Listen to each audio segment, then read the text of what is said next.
কয়েকটা ক্যারেক্টার আছে, যেমন সৈয়দনা ওমর ফারুক, সৈয়দনা মুসা আলাইহিস সালাম, ওনাদের মুখের চেয়ে লাঠি চলতো বেশি। মাঝে মাঝে লাঠি চালানোরও দরকার আছে না নাই? আদবের লাঠি সবসময় মাচায় তুলে রাখলে চলবে না।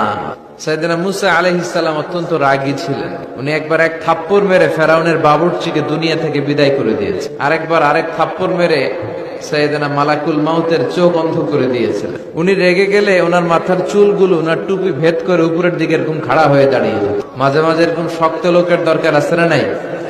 এজন্য বিশ্বনবী বলতেন, আসাদুহুম ফি আমরিল্লাহি ওমর। আল্লাহর দ্বীনকে আল্লাহর জমিনে বাস্তবায়নের জন্য সবচেয়ে কঠোর সাহাবী হচ্ছে ওমর। সবাই আবু বকরের মতো হলে চলবে। আরহামু উম্মতি আলা উম্মতি আবু বকর।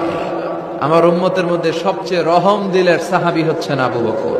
সাইয়েদনা আবু বকরের দিলটা, হৃদয়টা এত নরম ছিল, উনি যখন নামাজে দাঁড়াতেন, উনি কান্নার কারণে তেলাওয়াতের আওয়াজ পিছনে মুসল্লিরা শুনতে পেত না।